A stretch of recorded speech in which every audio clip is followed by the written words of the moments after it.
Hello students, मैं हर्षराज पीएसबीआई की तरफ से आप सभी के साइंस का टीचर स्वागत करता हूं आज के इस नए वीडियो में। आज के क्लास में हम लोग जानने वाले हैं change of one form of water into another, यानी कि पानी जो है हमारा उसका एक फॉर्म से दूसरे फॉर्म में कैसे चेंज करें। ठीक है, तो चलिए शुरू करते हैं।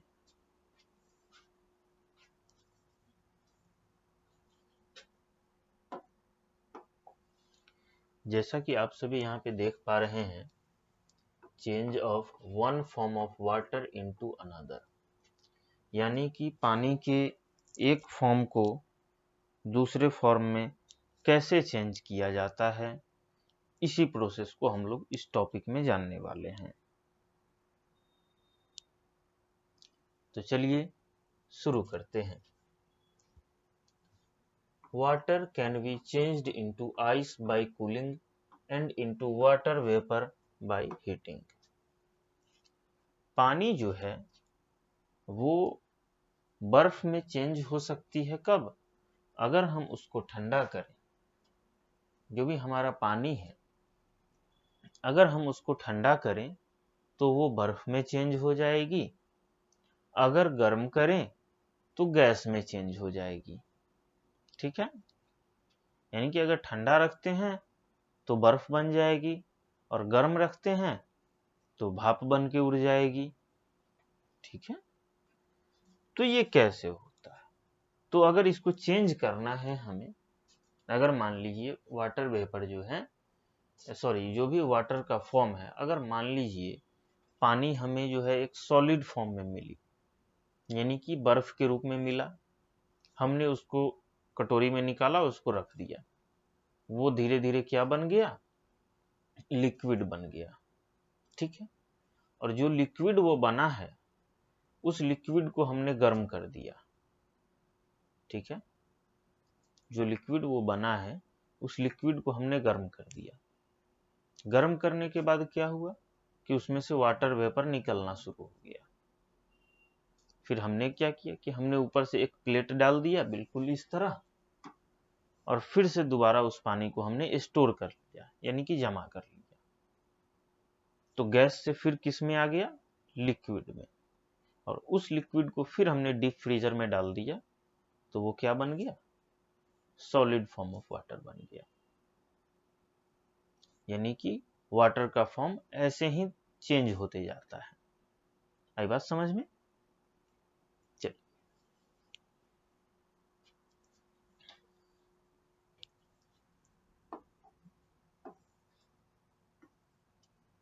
यहां पे है हमारा पहला टॉपिक, इवोपरेशन। ठीक है, evaporation, water left in the open or on an heating starts changing into water vapor or steam and gradually disappears। जब भी पानी को हम ओपन में छोड़ते हैं, जैसे कि ओपन में छोड़ने का मतलब कि नदी नाले जो भी हो गए, ठीक है, या फिर उसको गर्म करना शुरू करते हैं, या तो पानी को हम लोग ओपन में छोड़ दें डायरेक्ट सनलाइट पड़े, या फिर उस पानी को हम लोग गर्म करना शुरू करते हैं। तो जैसे जैसे उस पानी को गर्म करना शुरू करते हैं तो पानी जो है वाटर वेपर यानी कि वाष्प बन जाती है या स्टीम बन जाती है। ठीक है, धीरे धीरे स्टीम बनने लगती है। ठीक है, this process of changing water into water vapour is called evaporation. और यही जो प्रोसेस होता है पानी का भाप बनना, यही प्रोसेस क्या कहलाता है? तो इवोपरेशन कहलाता है। यही प्रोसेस क्या कहलाता है? तो इवोपरेशन कहलाता है। ठीक है, वाटर वेपर को जब भी वाटर जो भी पानी है हमारा, उसको भाप में बदलने की जो प्रोसेस होती है, उसी प्रोसेस को हम लोग इवोपरेशन कहते हैं। नोट डाउन कीजिएगा ये question, what is EVAPORATION, evaporation. Important question है, एग्जाम में आपके ये आ सकता है। ठीक है, चलिए अब क्या है, तो evaporation takes place all the time on the surface of pond, lake, river and oceans। और ये जो evaporation का जो प्रोसेस है ये हमेशा होते रहता है। अब आप कहेंगे कि कहाँ होते रहता है, तो जो भी लेक, जो भी नदी, नहर, नाले, समुद्र, महासागर, ये जितने भी हैं उन सभी जगहों पे इवोपरेशन का जो प्रोसेस है वो हमेशा चलते रहता है। ठीक है, ये इवोपरेशन का जो प्रोसेस है ये हमेशा चलते रहता है। ठीक है, चल, evaporation can be made faster by heating. Evaporation का जो प्रोसेस है वो तब फास्ट हो जाता है जब उस प्रोसेस में आग दी जाती है, यानी कि जब भी पानी को गर्म किया जाता है तो वो इवोपरेशन का जो प्रोसेस है वो फास्ट हो जाता है। आई बात समझ में? यहां तक किसी को कोई दिक्कत नहीं होनी चाहिए। चलिए अब आगे बढ़ते हैं।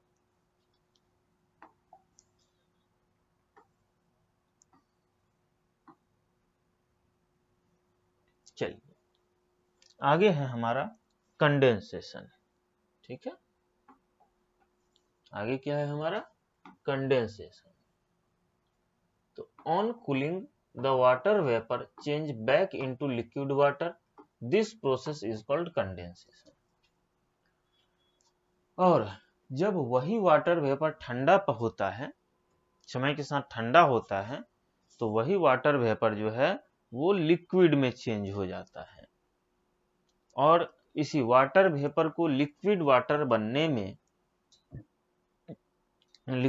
बनने का जो प्रोसेस है उसी प्रोसेस को हम लोग क्या बोलते हैं, कंडेंसेशन बोलते हैं। ठीक है, दूसरा क्वेश्चन ये भी लिख लीजिए, DESCRIBE, डिस्क्राइब, CONDENSATION, कंडेंसेशन।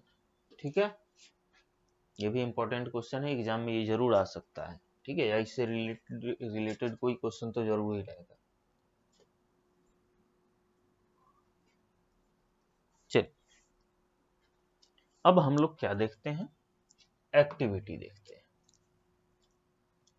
तो take a dry glass tumbler, एक सूखा ग्लास का टम्बलर लेना है, सूखा टम्बलर लेना है और क्या करना है, put some ice cubes into it, और उसमें क्या करना है, कुछ बर्फ के टुकड़े डाल देना है। आइस क्यूब जो भी आपके डीप फ्रीजर में जमा हुआ हो उस आइस क्यूब्स को इसमें डाल देना है। When air containing water vapor touches the cold surface of glass, it changes into teeny water droplets and finally into water। तो आप देखोगे कि जब भी ग्लास के बाहरी सतह पर जो है वाटर ड्रॉपलेट्स आपको मिलेगा, तो ये कब होता है, जब हवा में मौजूद जो भी पानी है, जो भी वाटर वेपर है, वो आपके बोतल को टच कर रही है और टच करके जो है वो वाटर वेपर सिर्फ डायरेक्ट पानी में, लिक्विड में चेंज हो जा रही है, इसलिए वो आपको दिख रहा है। This is also an example of condensation, ये भी एक कंडेंसेशन का एग्जाम्पल है। इसको अगर हम और बेहतर तरीके से देखें तो आपने एक स्प्राइट का बोतल खरीदा, मान लो ये जो हमारा मार्कर है ये क्या है, स्प्राइट की बोतल है। इसको हमने मार्केट से, दुकान से खरीदा, बहुत ठंडा है ये, फिर लेके हम घर आ रहे हैं। तो घर आते समय देखते क्या है कि बोतल के बाहरी सतह पे थोड़ा थोड़ा ना पानी दिख रहा है हमको, वाटर ड्रॉपलेट्स दिख रहे हैं। तो अब ये सोचेंगे भाई ये बाहर पानी कहाँ से आ गया, तो जैसा कि हमने अभी पहले ही पढ़ा था कि इस हवा में जो है वाटर वेपर मौजूद है, हवा में क्या है, वाटर वेपर मौजूद है। ठीक है, हवा में क्या वाटर वेपर मौजूद है। तो इसी वाटर वेपर जो है जब इस बोतल को टच करता है तो वो लिक्विड फॉर्म में चेंज हो जाता है।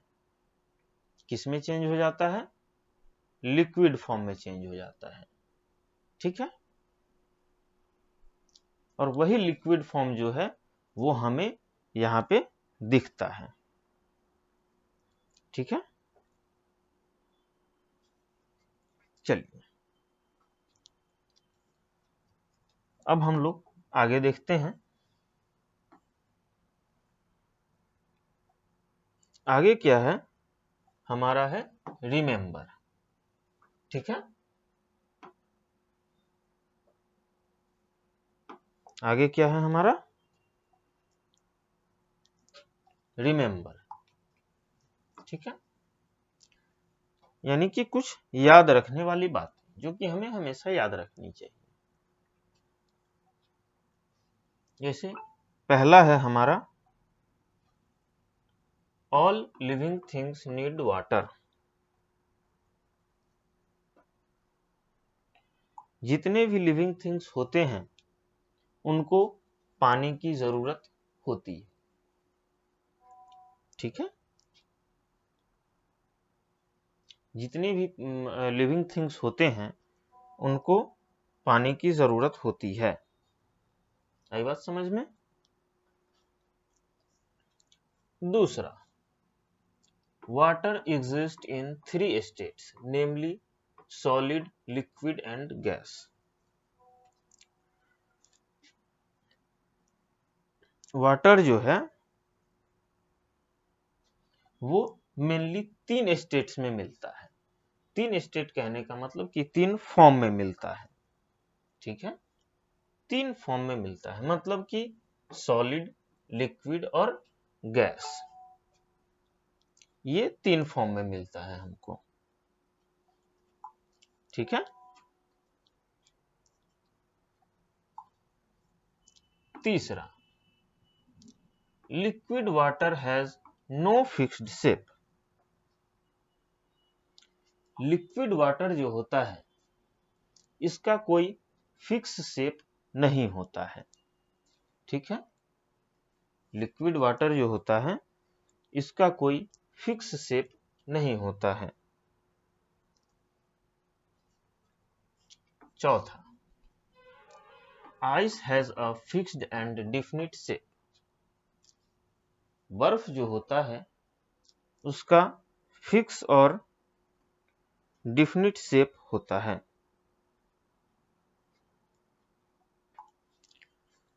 बर्फ जो होता है उसका शेप जो होता है वो फिक्स और डिफिनिट होता है। जैसे अगर कोई भी बर्फ होता है तो वो हमको दिखता है कि इतना ही बड़ा है। ठीक है, लेकिन पानी जो लिक्विड फॉर्म में जब वो होता है तो उसका शेप नहीं दिखता है। ठीक है, अगला 5वां number, the change of water into water vapour is called evaporation. जब वाटर जो है वाटर वेपर यानी कि जब जो भी पानी जो है वो वाटर वेपर में चेंज हो जाए उसी प्रोसेस को हम लोग क्या बोलते हैं? इवोपरेशन बोलते हैं। ठीक है, हिंदी में इसको वाष्पीकरण कहते हैं। ठीक है, अगला, the change of water vapour into liquid water is called condensation. जो लिक्विड वाटर होता है, ठीक है, जो भी लिक्विड जो भी वाटर वेपर होता है जब वो लिक्विड वाटर में चेंज होता है तो उस प्रोसेस को क्या बोलते हैं? कंडेंसेशन बोलते हैं। क्या बोलते हैं? कंडेंसेशन। ठीक है, अब आगे आता है हमारा न्यू वर्ड्स। ठीक है, पहला इवोपरेशन, जैसा कि अभी हमने पढ़ा, change of liquid water into water vapour, यानी कि लिक्विड वाटर जब वाटर वेपर में चेंज होता है उस प्रोसेस को हम क्या बोलते हैं? इवोपरेशन बोलते हैं। ठीक है, condensation, change of water vapour into liquid water. ठीक है, वाटर वेपर को, जो भी वाटर वेपर है, जब वो हमारा लिक्विड वाटर में चेंज होता है तो उस प्रोसेस को हम लोग क्या बोलते हैं? कंडेंसेशन बोलते हैं। ठीक है, तो चलिए आज का ये हमारा चैप्टर यहीं पे समाप्त होता है। अगले क्लास में हम इस चैप्टर का क्या करेंगे? एक्सरसाइज करेंगे। ठीक है, तो चलिए आज के क्लास के लिए इतना ही, फिर हम लोग अगले क्लास में एक नए वीडियो के साथ मिलते हैं। तब तक के लिए थैंक यू।